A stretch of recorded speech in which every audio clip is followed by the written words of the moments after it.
And honored. Well, it's a bittersweet feeling for me this morning.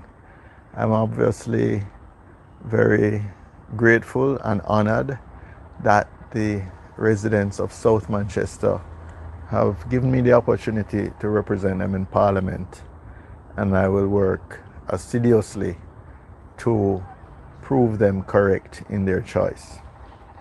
On a national level, obviously, we didn't get the result we would have hoped for, and the only consolation is that we more than doubled our representation in the lower house, and I think that gives us a platform to continue building and to be a strong opposition and a voice for the people, especially in containing the abuse and corruption of the executive. I nevertheless respect the will of the people overall, and I hope that this government will do the right thing and help us all move the country forward. Well, I haven't checked it myself, but I heard on the media when my seat was declared that I'm the first person since 1944 to represent 3 different constituencies. But it's certainly unusual. If I'm not the only one, it's unusual. And I must say, I feel, it might be just a trivial pursuit question, but it's interesting to have that unique political resume. However, those who know me from high school will tell you the caption in my 5th form graduation yearbook was Future in Politics. And a couple times I've tried to step back or potentially step away, but the passion for service and for representation is obviously in my blood, in my DNA.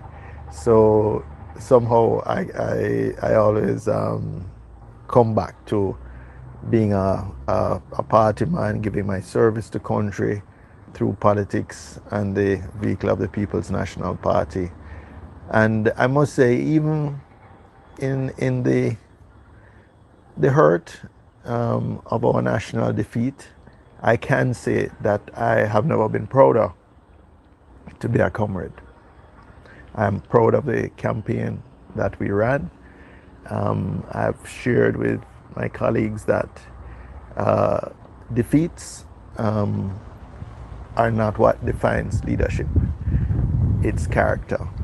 And I'm very proud of the campaign we ran. I think it was a good campaign. It was a clean campaign, and our candidates distinguished themselves with their passion, their purpose, and character.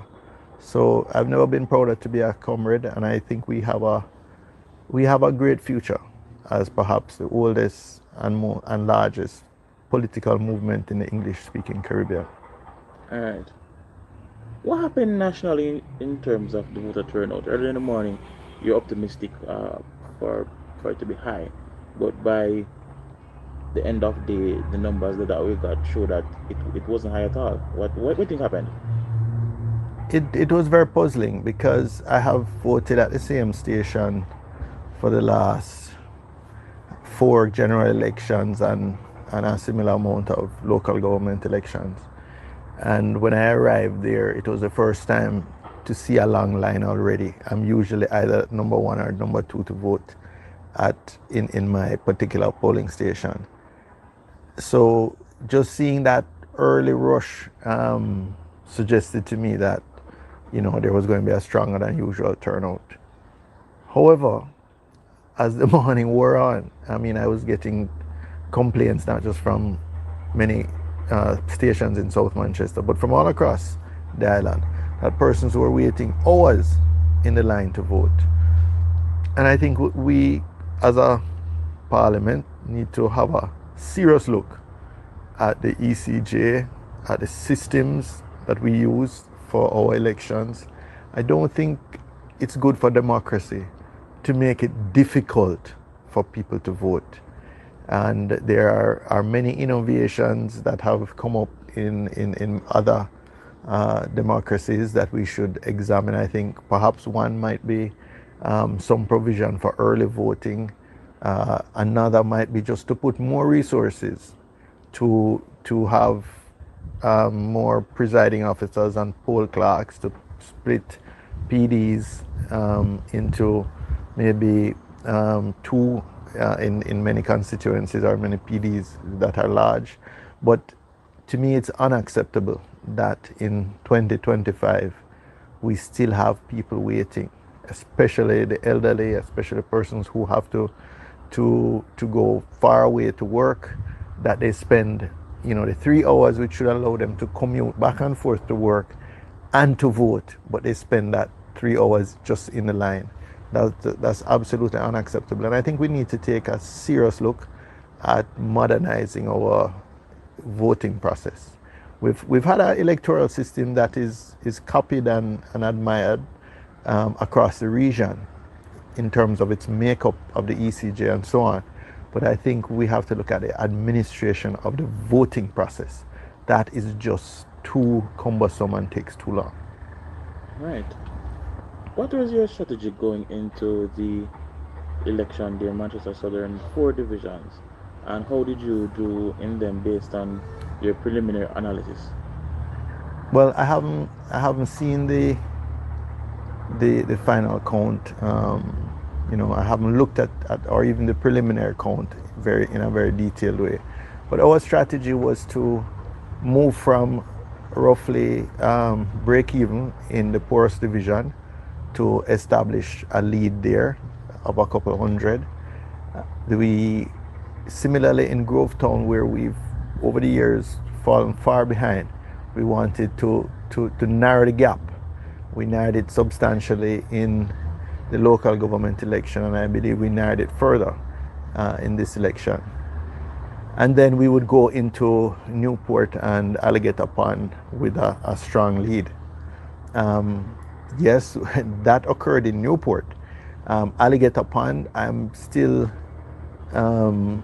looking closely at what happened in the Alligator Pond division, where we only won marginally. Of course, the JLP candidate is from that division, and I want to also acknowledge him. I believe everybody who participates in the electoral process at the representational level puts themselves out there and takes a risk and works hard, and I want to reach out to him and tell him that it was a race well run. I didn't know him personally before this election, but I met him at when we were being prepared by the returning officer. We shook hands. We exchanged numbers, and I assured him that he would never be exposed to any. He or his supporters would never be exposed to any threats or intimidation or undermining tactics from my team, because I've never operated like that in the 5 elections previously that I've contested, and I wouldn't be starting that now. So I know for him and for all the candidates in both parties whom have been disappointed, I want to encourage them. Win, lose or draw, you've done a great service to democracy and to the country. All right. Just to reiterate your plans now, given that the election is over for the constituency, and I know that the JLP they've been returned to office, but nonetheless, what is it that you plan to do with the resources allocated to you? Well, first of all, I am hoping that the pattern of victimization of PNP constituencies that have occurred in the past will stop. And I invite civil society and all those who have an interest in our democracy to ensure and be militant about preventing that from happening. I have suffered badly when I was in central Manchester for 3 terms. Only one of those terms the PNP was in office. And the amount that we achieved there was phenomenal in that one term. But in both terms where I was in opposition, the constituency suffered, and the people shouldn't be punished for not having a representative that is the same party as the government. And I really, want to encourage all of us who want our children and grandchildren to live here, and for us to have the type of democracy that we've enjoyed, to be very militant about that. What's your analysis of the campaign done by the PNP? You know, nothing is perfect, but I think as close as I can tell, we ran an outstanding campaign. The leader was, he demonstrated a sort of strength of character and discipline and capacity for work that, was just amazing. The general secretary and the campaign team made some outstanding calls. I think the fact that he could preempt the prime minister on the nomination day and election day announcement, the fact that we had a campaign that was run largely on passion, commitment to a progressive platform for the people of Jamaica, and relatively little resources, I think is, and notwithstanding that we picked up 15 seats, I think that's a testament to a very strong, well-run campaign, and one that, leaves nothing to be ashamed of.